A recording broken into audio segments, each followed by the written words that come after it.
오늘은 사도행전 16장 25절 34절까지 말씀을 같이 보도록 하겠습니다. 사도행전 16장 25절에서 34절까지 우리 한 절씩 교독하겠습니다. 제가 먼저 읽고 여러분 한 절씩 읽겠습니다. 제가 먼저 읽겠습니다. 한밤중에 바울과 실라가 기도하고 하나님을 찬송하며 죄수들이 듣더라. 이에 갑자기 큰 지진이 나서 옥토가 움직이고 문이 다 열리며 모든 사람의 매인 것이 다 벗어진지라. 간수가 자다가 깨어 옥문들이 열린 것을 보고 죄수들이 도망한 줄 생각하고 칼을 빼어 자결하려 하거늘 바울이 크게 소리 질러 이르되 내 몸을 상하지 말라 우리가 다 여기 있노라 하니 간수가 등불을 달라고 하며 뛰어들어가 무서워 떨며 바울과 실라 앞에 엎드리고 그들을 데리고 나가 이르되 선생들이여 내가 어떻게 하여야 구원을 받으리까 하거늘 이르되 주 예수를 믿으라 그리하면 너와 내 집이 구원을 받으리라 하고 주의 말씀을 그 사람과 그 집에 있는 모든 사람에게 전하더라. 그 밤 그 시각에 간수가 그들을 데려다가 그 맞은 자리를 씻어주고 자기와 온 가족이 다스레를 받은 후 그들을 데리고 자기 집에 올라가서 음식을 차려주고 그 온 믿음으로 크게 기뻐하라. 아멘. 우리는 계속해서 바울의 선교 여행을 살펴보고 있습니다. 특히 지금은 2차 선교 여행 부분을 보고 있는데요. 1차 선교 여행 할 때 그 주요 선교지가 소아시아였다면 2차 선교 여행 때는 그 주요 선교지가 유럽이었습니다. 특히 유럽 가운데 그리스 북부에 있는 마게도냐 지역과 또 그리스 남부에 있는 아가야 지역을 바울이 중점적으로 선교합니다. 바울이 2차 선교 여행 때 원래는 소아시아 선교를 하려고 했지만 또 유럽으로 갑자기 방향을 틀게 된 것은 하나님의 인도하심이었다고 우리가 지난주에 함께 나누었습니다. 자, 바울이 하나님의 인도하심에 따라서 이렇게 유럽에서 처음 사역을 시작한 곳은 빌립보였습니다. 여기서 옷감을 파는 루디아를 만났는데 그때 루디아에게 복음을 전해서 루디아는 예수 그리스도를 믿고 세례를 받게 되었습니다. 그 후에 바울은 계속 이 빌립보에서 사역을 하게 되는데 이때 전혀 생각하지 못했던 문제가 생겼습니다. 그로 인해 바울이 어려움을 당하는데요. 하지만 하나님은 이 바울과 함께 하셔서 그 문제를 해결해 주실 뿐만 아니라 그 문제를 통해서 오히려 위대한 일을 이루어내시는 그 역사를 우리가 볼 것입니다. 자, 오늘 말씀은 바울이 빌립보에서 직면했던 어려움이 무엇이고 또 하나님이 이때 어떻게 이 일을 반전시키시고 놀라운 일들을 보여주시는지를 우리가 보게 되는데요. 이 과정에서 하나님이 우리에게 주시고자 하는 그 교훈과 메시지가 무엇인가를 함께 살펴보도록 하겠습니다.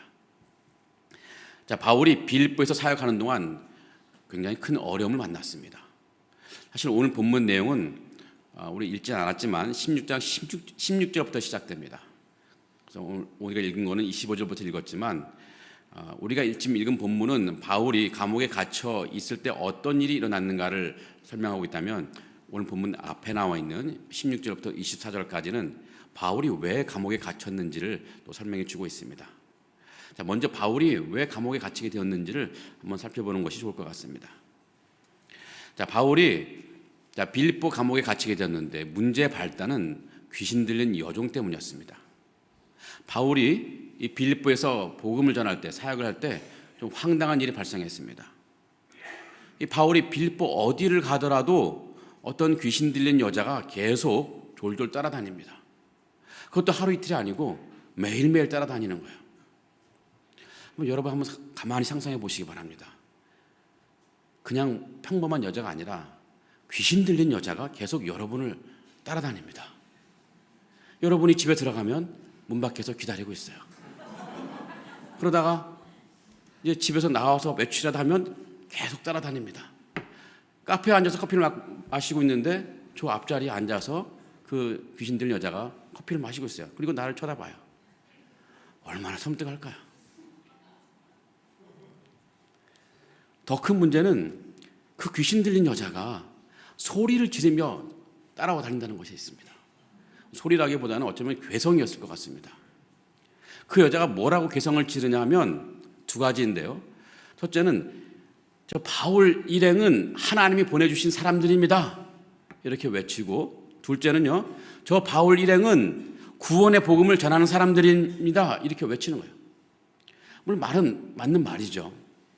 귀신 들렸으니까 그걸 알겠죠. 하지만 귀신 들린 여자가 이 바울에 대해서 그렇게 말을 하니까 다른 사람들은 저 바울도 저 귀신 들린 여자하고 무슨 관계가 있는 것 같다. 같은 류의 사람들인가 보다. 이렇게 오해할 수 있을 것이고, 바울과 바울 일행이 전하는 이 복음도 저 귀신 들린 사람의 메시지와 또 귀신 들린 현상과 어떤 관련이 있는 게 아니냐 이런 오해할 수도 있었을 것입니다. 그래서 복음에 대해서 분명히 좋지 않은 인상을 줄 수 있는 상황이었습니다. 하여튼 이 귀신 들린 여자가 바울을 따라다니면서 괴성을 지르는 이 모든 현상은 복음 전파에 굉장히 방해되는 것이었습니다. 그래서 바울은 참다가 그 여자에게서 이 귀신을 내쫓아버리죠. 그런데 바울이 이 귀신을 자신의 능력으로 쫓아낸 것이 아니라 예수 그리스도의 힘으로 쫓아내는 것이죠. 오늘 읽지 않았지만 18절에서 이렇게 기록되어 있습니다. 예수 그리스도의 이름으로 내가 네게 명하노니 그에게서 나오라. 어떻게 됐겠습니까? 즉시 귀신이 나오고 말았습니다. 다시 한번, 바울이 귀신을 쫓아낼 때 어떻게 쫓아냈습니까? 예수 그리스도의 이름으로 쫓아냈습니다. 확실히 예수 그리스도의 이름은 능력의 이름입니다. 바울이 예수 이름으로 명령하니까 이 귀신도 꼼짝 못하고 나오는 거예요. 자, 그러면 우리도 예수 그리스도의 이름으로 뭔가 명하면 할 수 있을까요? 저는 할 수 있다고 봅니다. 사실 예수님이 우리에게 약속하신 말씀이 있거든요. 예수 이름으로 무엇을 구하면 주님이 응답하시겠다고, 주님이 행하시겠다고 분명히 약속을 여러 번 하셨습니다. 요한복음 14장 13절에 보면 이런 말씀이 있습니다. 너희가 내 이름으로 무엇을 구하든지 내가 행하리니. 그리고 그 다음 절에서도요. 내 이름으로 무엇이든지 내게 구하면 내가 행하리라. 그 다음에 요한복음 15장 16절에서 이런 말씀이 있습니다. 내 이름으로 아버지께 무엇을 구하든지 다 받게 하려 함이라. 그 다음에 요한복음 16장 24절에서 지금까지는 너희가 내 이름으로 아무것도 구하지 아니하였으나 구하라. 그리하면 받으리니. 또 그리고 16장 26절에서 그날에 너희가 내 이름으로 구할 것이요. 그래서 우리가 기도할 때 어떻게 합니까? 마지막에 예수님 이름으로 기도합니다.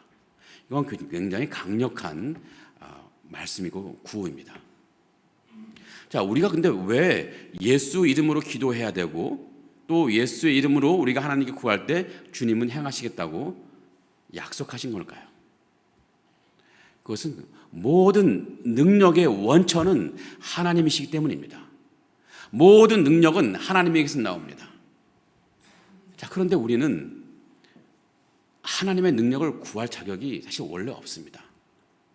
아무리 선하게 살아도, 아무리 우리가 의롭게 살아도 우리는 여전히 하나님과 거리가 먼 죄인에 불과합니다. 그러나 우리는 예수 그리스도의 십자가 죽음을 통해서 우리가 하나님의 자녀가 되었습니다. 십자가를 통해서 우리가 하나님과 연결된 것입니다. 예수 그리스도를 믿는 사람들은 모두가 하나님의 자녀입니다. 그러니 예수의 이름으로 주님께 무엇인가를 구하는 것은 더 이상 죄인이 아닌 하나님의 백성으로 하나님께 구하는 것이고, 나아가 하나님의 자녀의 자격으로 하나님께 구하는 것입니다. 그럴 때 하나님은 우리의 하나님의 입장에서, 우리의 아버지의 입장에서 우리의 간구를 들어주시고 응답해 주시는 것입니다. 그러기에 우리는 존재론적으로는 아무런 힘이 없지만 우리가 예수 그리스도의 이름으로 구할 때 우리는 무한한 힘을 갖게 되는 것입니다. 사실 바울 자신도 그저 인간이기 때문에 귀신과 단독으로 싸우면 그 귀신을 이겨낼 힘이 없습니다.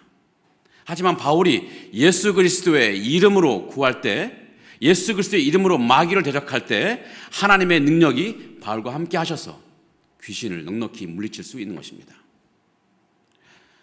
자, 예수님도 귀신을 쫓아낸 적이 있었는데요. 예수님은 하나님의 아들이기 때문에 자체적으로 힘을 갖고 계십니다. 자신의 힘으로 귀신을 쫓아내고 병을 고치시고 기적을 행하시는 것입니다. 하지만 우리는 그런 힘이 없죠. 그런 힘이 없지만 우리는 그런 힘을 사용할 수 있습니다. 어떻게 해요? 예수 그리스도의 이름으로 구할 때입니다. 예수 그리스도 이름으로 구할 때. 사랑하는 성도 여러분, 여러분 인생의 어려움을 만나더라도 그렇게 염려하지 않으면 좋겠습니다. 우리에게는 예수 그리스도의 이름이 있습니다. 우리도 바울처럼 예수 그리스도의 이름으로 하나님께 구할 자격이 있습니다. 왜냐하면 우리는 예수 그리스도를 믿기 때문입니다. 예수 그리스도를 믿음으로 우리가 하나님의 자녀가 되었기 때문입니다. 그러니 우리가 삶의 어려움에 직면했을 때 그냥 내 힘으로 이겨보겠다고 그냥 혼자서 낑낑대지 마시고 예수 그리스도의 이름으로 우리 아버지께 간구하고 기도해 보시기 바랍니다. 우리와 함께 하시는 하나님, 그 하나님 힘으로 세상 모든 어려움과 싸워서 승리하시는 여러분 되기를 바랍니다. 예수 그리스도의 이름으로 모든 질병과 싸워서 승리하시는 여러분 되기를 바랍니다. 예수 그리스도 이름으로 모든 문제와 싸워서 승리하시는 여러분 되기를 간절히 기원합니다. 자, 바울이 이제 예수 그리스도 이름으로 귀신을 쫓아내니까 그 귀신 들린 여자가 이제 정상적인 사람이 되었습니다. 더 이상 그 여자는 바울을 따라다니지 않습니다. 더 이상 카페에 오지도 않고 더 이상 집 앞에 나서지도 않습니다. 자, 이렇게 사건은 해피엔딩으로 끝난 것처럼 보입니다. 그런데 바울은 이 사건 때문에 곤욕을 치르게 되는데 결국 감옥에 갇히게 되는 결과에 이르게 됩니다. 어떻게 된 일일까요? 자, 문제는 이 귀신 들린 여자가 점을 치는 점쟁이였고 또 더 큰 문제는 이 여자가 어느 주인의 노예였다는 것입니다. 자, 이 여자 노예가 점을 치면서 많은 돈을 벌었던 것 같습니다. 확실히 이 여자 노예는 귀신이 들렸기 때문에 점을 잘 보았는데 이 돈을 많이 벌어서 주인에게 주었던 것 같습니다. 여러분, 그 세상엔 점을 잘 보는 사람들이 꽤 많이 있습니다. 서울의 미아동, 미아리 들어보셨습니까? 미아리에 가면 그 언덕길에 점을 보는 점쟁이 집이 굉장히 많습니다. 100집 이상 될 것 같습니다. 그런데 점쟁이라고 해서 다 똑같은 점쟁이는 아닙니다. 정말 이 귀신과 접촉을 하는 진짜 점쟁이가 있고 귀신과 아무런 관계가 없는 가짜 점쟁이가 있습니다. 이걸 잘 구별을 해야 돼요. 여러분들은 구별할 필요가 없습니다. 이 귀신과 접촉을 하는 이 점쟁이는 그쪽 용어로 말하면 아주 용한 점쟁이고요.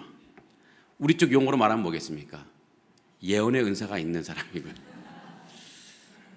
여하튼 어떤 사람의 형태를 현재 상태를 꿰뚫어 보면서 그 용한 점쟁이는 그 사람의 미래까지 알고 예언을 하는 거죠. 이 바울을 졸졸 따라다녔던 그 여자 점쟁이는 귀신 들렸기 때문에 아주 용하다고 소문이 났을 것입니다.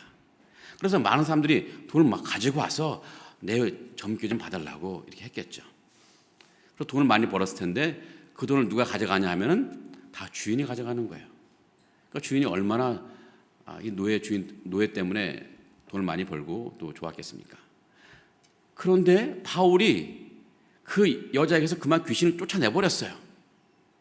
근데 그것은 그 여자가 노예가 정상이 된 것만 의미한 것이 아니라 더 이상 점을 치는 능력을 상실했다는 것까지 의미합니다. 결국 그 노예 주인은 더 이상 돈을 벌 수 없게 되니까 화가 났죠.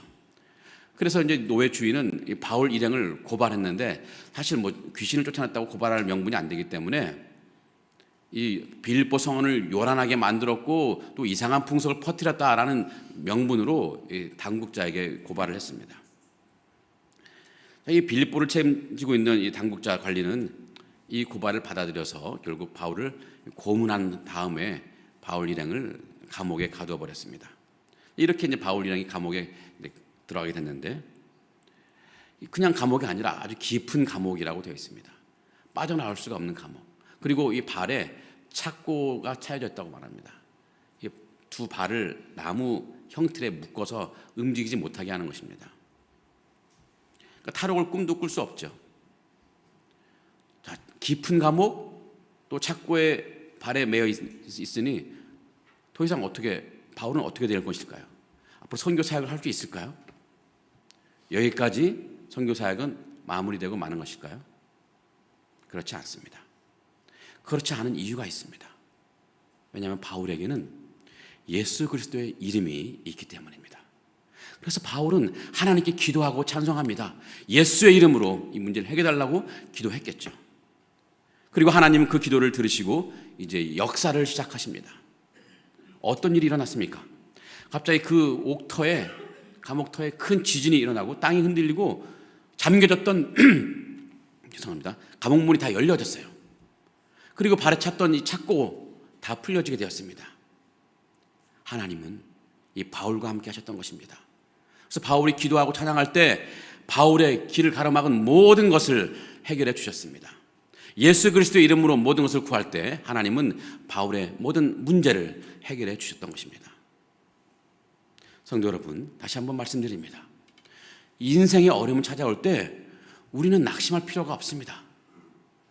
예수 그리스도의 이름을 붙잡고 기도의 자리로 나아가시기 바랍니다. 하나님은 예수 그리스도의 이름을 통해서 하나님의 역사를 우리 삶 가운데 분명히 풍성하게 이루어내실 것입니다. 가로막힌 인생의 감옥문이 열릴 줄 믿습니다. 우리를 묶어두었던 인생의 착고가 풀려질 줄 믿습니다. 자, 오늘 말씀을 읽어보다 보면요, 한 가지 의문이 생깁니다. 왜 하나님은 바울이 그냥 감옥에 갇히는 것을 내버려 두셨을까? 아니, 귀신을 쫓아내는 능력으로 바울이 감옥에 갇히는 것을 막을 수 있지 않았을까요? 왜 바울이 고문당하도록 내버려 뒀을까? 그냥 피하게 하면 더 좋았을 텐데, 더 선교 사역을 더 많이 하고 그 시간에 더 많은 복음을 전할 수 있었는데 왜 그런 시간을 허비하게 했을까? 자, 사건의 전후를 다 살펴보면 우리가 어떤 결론을 얻을 수 있습니다.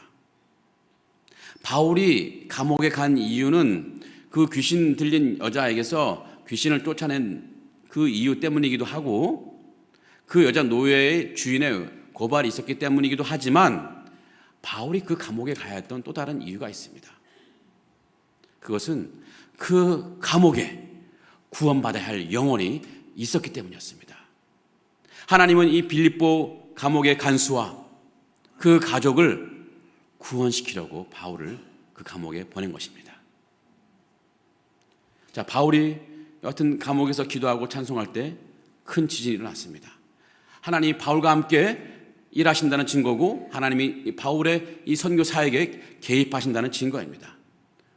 우연히 그냥 아무런 특별한 어떤 문제로 바울이 감옥에 들어간 것이 아니라 하나님의 인도하심 가운데 바울이 감옥에 들어갔다는 것입니다. 자, 큰 지진이 일어났을 때 자고 있던 간수가 깨어났습니다. 이제 일어나 보니까 감옥문이 다 열렸죠. 그때 간수는 깊은 절망감에 빠져서 자살하려고 하는 거죠. 죄수들이 다 도망갔다는 것으로 생각하다 보니까 이랬다가는 죽음보다 더 큰, 더 고통스러운 형벌을 받을 것을 염려해서 자살하려고 했던 것 같습니다. 그렇게 그 간수가 자살하려고 시도할 때 바울이 거기서 그 간수를 말리죠. 우리들이 다 여기에 있고 다 도망가지 않았으니 자살하지 말아라.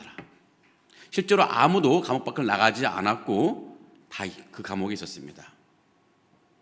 간수는 그때서야 돌아가는 상황을 알게 되었습니다. 왜 지진이 일어났고 또 감옥문이 열리고 이런 것이 어떤 일인지 알게 되었습니다. 바울은 그냥 평범한 죄인이 아니라 저 귀신 들렸던 여자의 말대로 바울은 정말 하나님이 보내신 분이시고, 또 귀신 들린 그 여자의 말대로 바울은 구원의 길을 전하는 분이라는 것을 이제 깨달은 것입니다. 그래서 이제 이 시간에 간수는 바울 앞에 엎드리면서 간구합니다. 30절입니다. 무슨 말을 했습니까? 선생들이여, 내가 어떻게 하여야 구원을 받으리니까? 간수는 지금 자신의 인생에서 가장 중요한 질문을 하고 있습니다. 그래서 바울은 그 다음 절 31절에서 이렇게 대답합니다. 주 예수를 믿으라. 그리하면 너와 네 집이 구원을 받으리라. 주 예수를 믿으라. 그리하면 너와 네 집이 구원을 받으리라. 바울은 지금 간수의 인생에서 가장 중요한 답을 주고 있는 거예요. 그래서 구원의 길을 간수와 그 가족의 집에게 전해주었습니다. 간수와 그 가족은 예수 그리스도를 믿게 되었고, 그 사건을 통해서 하나님의 은혜로 그 간수와 가족이 구원받은 하나님의 백성이 된 것입니다. 자, 너와 네 집이 구원을 받으리라. 이 바울의 이 대답은요, 우리 집안에 불신의 수 있는 자녀가 있는 가정에게 얼마나 큰 위로가 되는지 모릅니다. 다시 한번 바울의 대답을 볼까요? 주 예수를 믿으라. 그리하면 너와 내 집이 구원을 받으리라. 자, 바울이 지금 간수에게 하는 말씀이죠. 간수가 주 예수를 믿으면 그 간수 당사자뿐만 아니라 간수의 집 식구들이 다 구원을 받는다고 말씀하신 것입니다. 자, 이 말씀이 무슨 뜻일까요? 대표로 누가 한 사람 믿으면 가족이 그냥 통째로 패키지로 구원받는다는 것일까요? 그런 것 같지는 않습니다. 자동적으로 모든 가족 모두가 구원받는다는 것이 아니라 결과적으로 모두가 구원받게 된다는 것입니다. 즉 한 가족이나 친족 가운데 한 사람이 주 예수를 믿으면 다른 가족들도 다른 친족들도 때가 되면 예수를 믿게 되고 구원을 받게 된다는 것입니다. 예전에 한번 말씀드린 적이 있었는데요. 저희 집은요, 애초에 이게 믿는 가정이 아니었습니다. 저와 제 형이 어렸을 때부터 교회를 다녔지만 부모님은 신앙이 없었어요. 제 형과 제가 어렸을 때는 부모님은 특별히 뭐 교회 다니는 것에서 뭐 반대를 안 하셨지만, 이제 형이 이제 고등학생이 되어서 더 공부에 집중해야 될 때 부모님이 약간 좀 분위기가 안 좋아졌죠. 더 공부에 집중해야 되는데 이게 하루 종일 교회에서 다니고 주일에 뭐 한 번도 안 빠지고 부모님에게는 좋아 보이지 않았던 것 같습니다. 그래서 형이 교회 가지 못하도록 계속 핍박을 했던 거죠. 형은 많이 힘들었을 것 같습니다. 그래도 형은 꿋꿋하게 그 믿음을 지켜갔습니다.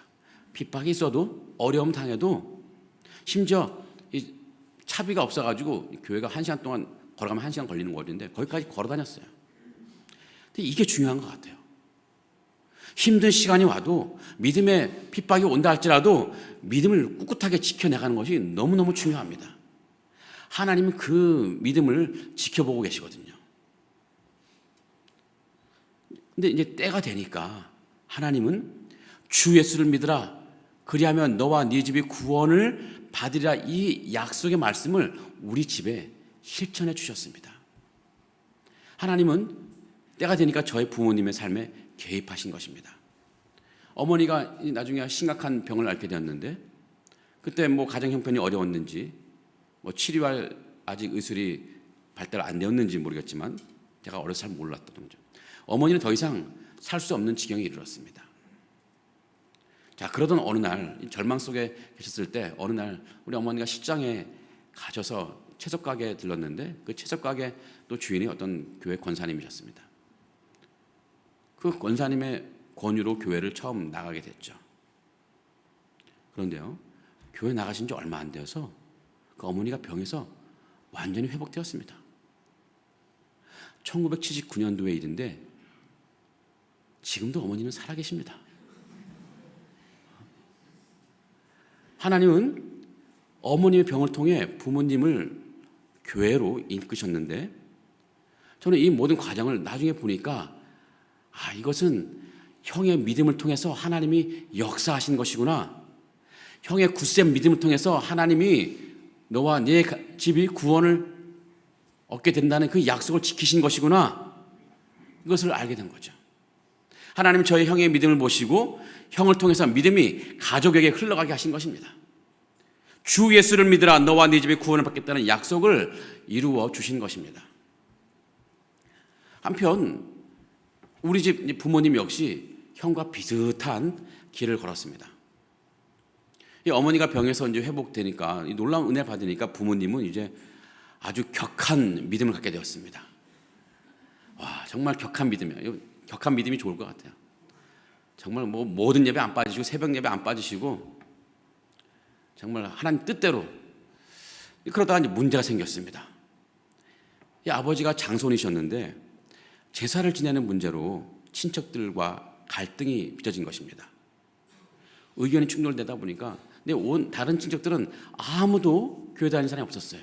심지어 친척들 가운데는 그 남묘호랑개교 혹시 아십니까? 남묘호랑개교 일본의 불교 비슷한 건데 뭐 제단을 집에 쌓아놓고 막 빌고 그러더라고요. 그런 친척도 있었습니다. 그러니까 제삿날이 됐는데 우리는 제사 안 지낸다, 못 지낼 수 없다라고 부모님을 얘기하고 다른 친척들은 제사 지내야 된다. 막 서로 다투고 갈등하는 거예요. 그 중에 저희 부모님을 제일 힘들게 했던 분이 저희 할머니였습니다. 저희 할아버지가 일찍 돌아가셨거든요. 저희 할머니는 아니 자기 남편 저희 할아버지 젊어서 돌아가셔가지고 많이 불쌍한데 이제 제삿날이 되어서 왔는데 제삿밥이 없으면 어떻게 할 것이냐. 이런 말씀으로 막 이게 부모님을 힘들게 했습니다. 그랬거나 말았거나 부모님은 까딱 안 했습니다. 제사상 안 차리고 추도 예배를 드렸던 것 같습니다. 하여튼 이 문제로 부모님은 이 할머니와 다른 친척들로부터 엄청난 핍박을 받았지만 부모님은 끝까지 격한 믿음을 지켜가셨습니다. 이것이 중요한 것 같아요. 한동안 비록 꽤 힘들었지만 그래도 부모님은 그 흔들림 없이 믿음을 지켜갔는데 이것이 하나님에게 너무 귀한 모습으로 보였을 것 같습니다. 그 이후에 아주 놀라운 일들이 벌어났죠. 이 과정을 통해서 하나님은 저희 부모님의 믿음을 통해서 그 믿음이 친척들에게 흘러가게 하셨습니다. 이 제사로 한바탕 난리가 난 이후로 친척들이 하나 둘 교회 나오기 시작하는 거예요. 10년이 안 되어서 거의 이제 대부분이 다 교회를 나오게 됐고 어떤 분은 장로가 되셨어요. 가장 완강하게 우리 부모님을 핍박하던 할머니는 기도하시다가 돌아가셨어요. 주 예수를 믿으라. 너와 네 집이 구원을 받으려는 약속을 하나님이 이루어 주신 것입니다.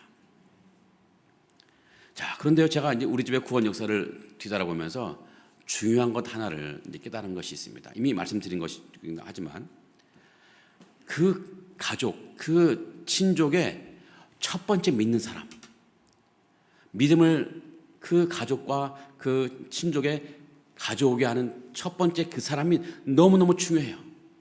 물론 굉장히 힘들어요. 많은 핍박이 있어요. 어려움이 있어요. 하지만 그 사람이 꿋꿋하게 믿음을 지켜나갈 때 하나님이 그 사람을 통해서 그 사람이 하나의 믿음의 문이 되어서 그 문을 통해서 믿음의 복을 온 가족들에게, 온 친족들에게 흘러가게 하신다는 것입니다. 혹시 여러분 가운데 아직도 내 부모님이 혹은 내 자녀가 믿음이 없다고 힘들어하시고 마음 아파하시는 분 있습니까? 주 예수를 믿으라. 그리하면 너와 네 집이 구원을 받으라는 이 약속의 말씀을 꼭 믿으시기 바랍니다. 분명히 때가 되면 여러분을 통해서 믿음이 다른 가족에게 흘러갈 것이고 결국 여러분의 집이 구원을 받게 될 것입니다. 아직 믿음이 없는 가족이 구원을 받는 그런 역사가 날 것인데 그러기 위해서는 여러분의 믿음이 아주 굳세야 됩니다. 든든해야 됩니다. 흔들리면 안 돼요. 타협하면 안 돼요. 확실한 믿음을 유지하시기 바랍니다.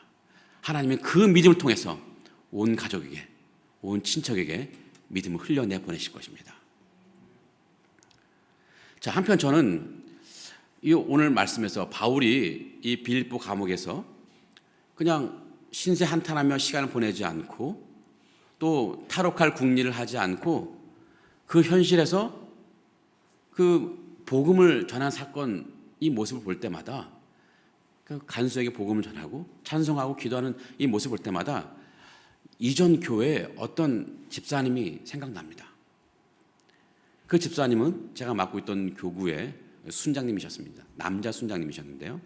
그분이 사업을 하다가 회사에서 자금상의 문제가 생겨가지고 본의 아니게 감옥에 가야 했습니다. 윤리적인 문제가 아니라 어떤 관리의 문제로, 관리의 실수로 감옥인지 구치소인지 정확히 기억 안 나는데 하여튼 거기 가게 되었습니다. 자, 하여튼 그곳에 가게 됐는데 그 집사님이 그곳에서 딱히 할 게 없는 거예요. 그러다가 이렇게 허송세월 보낼 수 없다 하는 마음을 고민을 한 다음에 그 집사님이 그곳에서 전혀 뜻밖의 일을 벌이셨습니다. 전무후무한 일을 벌이셨어요. 뭘 하셨을 것 같습니까? 그 감옥에서 구형보임을 하나 만들었습니다. 그 감옥에서 순장이 되어가지고 그곳 사람들에게 말씀을 가르치는 거예요. 자, 그 감옥에서 그 방에서 그 집사님의 그 순장님의 순원은 누가 되겠습니까? 같은 방을 쓰는 피의자 혹은 범죄자가 순원이 되는 거예요. 그들을 데리고 구역 모임을 하는 것입니다. 물론 처음에는 순탄했을 리가 없겠죠. 그래도 그 집사님은 훈련을 잘 받은 분이고 또 순장으로 오랜 사역을 하면서 사람을 어떻게 다뤄야 될지 노하우가 있었던 것 같습니다. 그 피의자 또는 범죄자 사람들의 마음을 열고 결국은 말씀으로 그 범죄자들을 다 순원으로 만들어 버렸습니다. 그래서 구역 모임을 계속 하는 거죠. 새로운 범죄자가 들어오면 총무 순원에게, 총무 순원도 범죄자죠. 그 총무와 함께 새로운 순원을 맞이하고 환영하고 그 사람에 가지고 말씀을 복음을 전하고 새 가족 반도 운영하고 하여튼 그 방이 완전히 놀라운 역사를 한 거죠. 감사하게도 그 감옥의 이 교정 직원들은 그 모임을 그냥 허용해 주었습니다. 저는 그 이야기를 들으면서 제가 충격받기도 했지만 한편 바울이 빌립보 감옥에 갇혀 있을 때 간수에게 행했던 일들이 오버랩돼서 제 생각에 떠올랐습니다. 자, 이 두 이야기를 가만히 잘 생각해 보니까요, 확실히 진짜 사명자는 상황과 환경을 가리지 않는다는 것입니다. 어려운 상황에 처할 때 진짜 사명자가 생각하는 것은 이 어려움 때문에 사명을 내가 해야 되나 말아야 되나 이런 고민을, 이런 염려를 하는 것이 아니고, 진짜 사명자는 이런 어려운 상황에서 하나님이 이런 어려운 상황과 환경을 뚫고 어떻게 사명을 감당하게 하실까, 이런 기대감을 갖고 기다리는 것입니다. 이 진짜 사명자에게는 이 어려운 상황은 사명을 포기해야 될 이유가 아니라 극복해야 할 대상에 불과합니다. 왜냐하면 사명자가 마주하는 모든 어려움은 자기 혼자서 싸우는 어려움이 아니라 하나님이 함께 하셔서 하나님과 함께 싸우는 어려움이기 때문에 그렇습니다. 결국은 하나님과 이 동맹군이 되어서, 연합군이 되어서 이겨낼 수 있는 어려움이기 때문에 그렇습니다. 그러고 보면 이 진짜 사명자는 언제 판별될 수 있을까요? 언제 진짜 사명자인지 아닌지를 언제 판별될 수 있을까요? 이 어려움이 찾아올 때입니다. 어려움이 온다고 했을 때 진짜 사명자는 어려움에도 불구하고 사명을 감당하죠. 감옥에 갇힌 바울처럼, 감옥에 갇혔던 그 순장님처럼 어려움은 아무런 장애가 되는 것이 아닙니다. 그것은 자신에게 능력, 자신의 환경에 따라서 자기가 사역을 할 수 있는 것이라고 생각하는 것이 아니라 오직 하나님의 능력으로, 하나님의 힘으로 그 사역을 감당한다고 믿기 때문에 그렇습니다. 간절히 여러분에게 바라기는 여러분 모두가 하나님의 능력을 의지해서 어떤 어려움이 온다 할지라도 끝까지 여러분 주어진 사명을 감당하시기를 예수 그리스도 이름으로 간절히 축원하고 기원합니다. 우리가 이 믿음의 길, 이 믿음의 과정에서 혹은 또 사역의 과정에서 어려움을 당할 때 우리가 꼭 기억해야 될 것이 있습니다. 믿음의 고난은 반드시 열매가 있다는 것입니다. 반드시 열매가 있습니다. 바울이 사역을 하다가 고난을 당합니다. 그때 하나님은 그 바울의 고난, 사명자의 고난을 함부로 낭비하지 않으셨습니다. 하나님 그 고난을 사용해서 또 다른 위대한 일을 이루어내셨습니다. 바울이 감옥에 갇힌 그 고난을 통해서 하나님은 그 고난을 낭비하지 않으시고 감옥에 있는 간수와 그 가족을 다 구원해 내시는 것입니다. 말씀을 정리하겠습니다. 사랑하는 성도 여러분, 바울은 이 복음을 전하는 과정에서 뜻밖의 어려움을 당했습니다. 하지만 하나님의 자녀에게는 뜻밖의 일이라는 것은 없습니다. 하나님은 세밀하게 우리의 길을 인도하시는 분이시기 때문입니다. 또 우리가 어려움을 당해도요, 염려할 것이 없습니다. 하나님은 늘 우리와 함께 하시는 분이기 때문에 그렇습니다. 그래서 하나님이 우리가 고난 가운데 있을 때 우리가 함께 하시는데, 그때 우리가 기억해야 될 것이 두 가지가 있습니다. 첫 번째로는 하나님은 그의 자녀를 고난 속에 그냥 내버려 두시지 않는다는 것입니다. 하나님은 우리에게 예수 그리스도의 이름을 주셔서 그 이름을 통해서 모든 어려움을, 모든 문제를, 모든 질병을 능히 이겨내게 하실 것입니다. 자, 두 번째는요, 하나님은 그 믿는 자의 고난을 낭비하지 않으신다는 것입니다.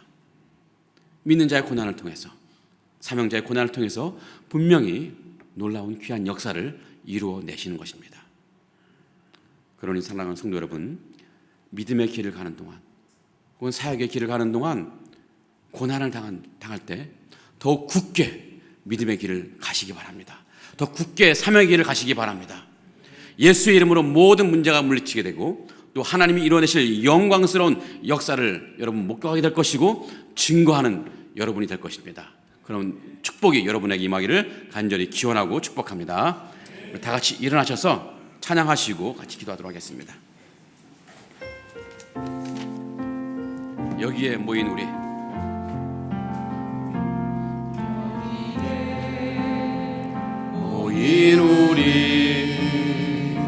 주의 은총 받은 자여라. 주께서 이 자리에 함께 계심을 아노라. 언제나 주님만을 찬양하며 따라가리니 시험을 당할 때도 함께 계심을 믿노라. 이 믿음 더욱 굳세라. 주가 지켜주신다. 어두운 밤에도 주의 밝은 빛 인도하여 주신다. 주님이 뜻하신 일 헤아리기 어렵더라도 언제나 주 뜻 아래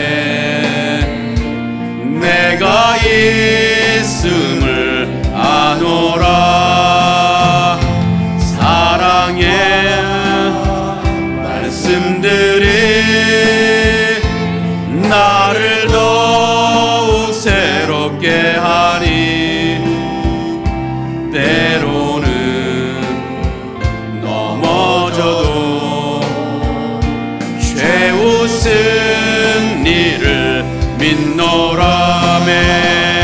이 믿음 더욱 굳세라. 주가 지켜주신다. 어두운 밤에도 주의 밝은 빛 이 믿음 더욱 굳세라. 이 믿음 더욱 굳세라. 주가 지켜주신다.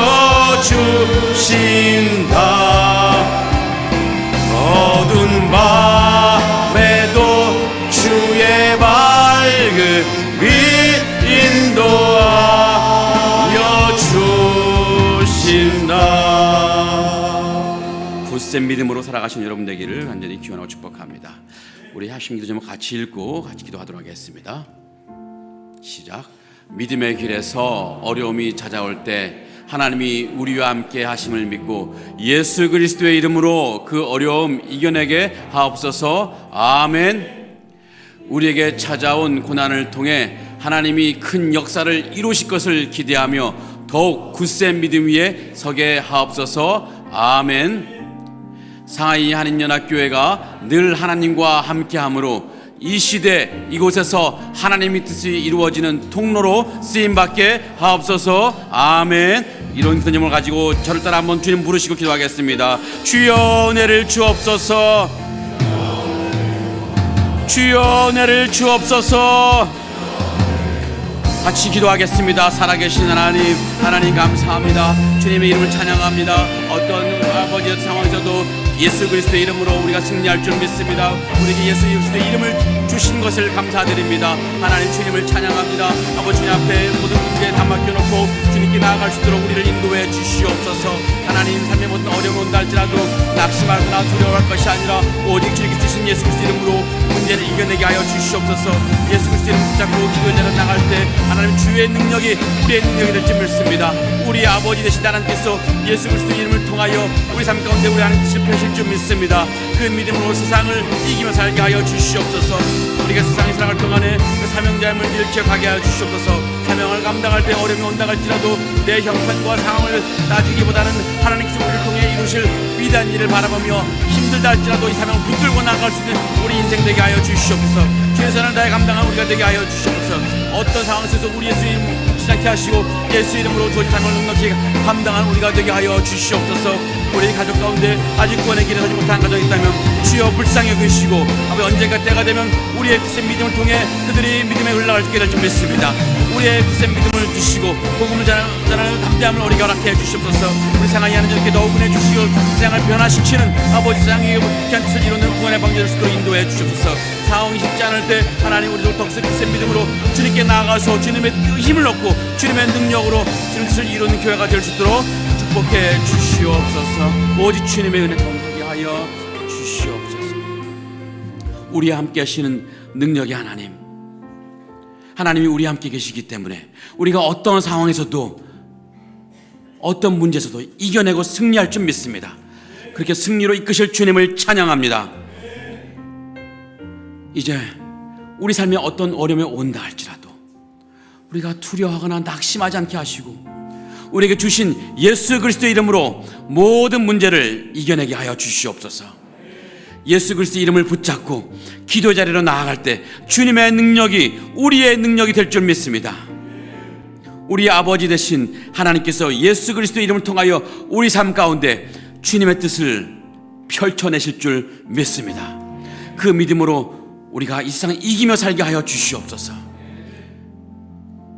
하나님, 우리가 이 세상 살아갈 동안에 사명자임을 늘 기억하게 하시고 그것도 그 사명을 감당할 때 어떤 어려움이 온다 할지라도 내 형편과 상황을 따지기보다는 하나님께서 우리를 통해 이루어질 위대한 일을 바라보며 힘들더라도 주님과 함께 우리에게 허락된 그 귀한 사명들을 최선을 다해 감당할 수 있도록 인도해 주시옵소서. 어떤 상황 속에서도 우리가 예수의 이름을 놓치지 않게 하시고 늘 예수의 이름으로 주어진 모든 사명을 넉넉히 감당할 수 있는 우리가 되게 하여 주시옵소서. 하나님, 우리 가족 가운데 아직 구원의 길에 서지 못한 분들이 있습니다. 하나님, 언젠가 때가 되면 우리의 굳센 믿음을 통해서 하나님이 그들에게도 믿음을 흘러가게 하실 줄 믿습니다. 우리에게 굳센 믿음을 주시고 복음을 담대히 전할 은혜를 허락해 주시옵소서. 힘을 주시옵소서. 상하이 하느님연합교회 하나님 은혜 주셔서 세상을 변화시키는 놀라운 능력의 교회가 될 수 있도록 이끌어 주시옵소서. 지금 교회가 처한 여러 상황이 어렵다 할지라도 하나님께서 분명히 주님의 능력으로 그 문제를 뚫고 나가게 하실 줄 믿습니다. 이제 주님의 은혜를 구하며 예수 그리스도의 이름으로 주님 뜻을 이루는 교회가 되게 하여 주시옵소서. 우리 영원한 구주이신 예수 그리스도 이름으로 간절히 기도합나이다. 아멘. 이제는 우리 주 예수 그리스도의 은혜와 하나님의 사랑과 성령 하나님의 교통하심이 삶이 고단하고 사명 감당하는 것이 어렵더라도 주님이 우리와 함께 하심을 믿고 예수 그리스도 이름으로 모든 상황 속에서 승리할 것을 믿고 우리에게 닥친 어떤 고난도 주님께서 귀하게 사용하실 것을 믿으며 우리에게 주어진 이 믿음의 길과 사명의 길을 더 담대하게 걸어가기를 다짐하는 상하이 하느님연합교회 모든 성도들 머리 위에 지금부터 영원토록 함께 하실지어다. 아멘.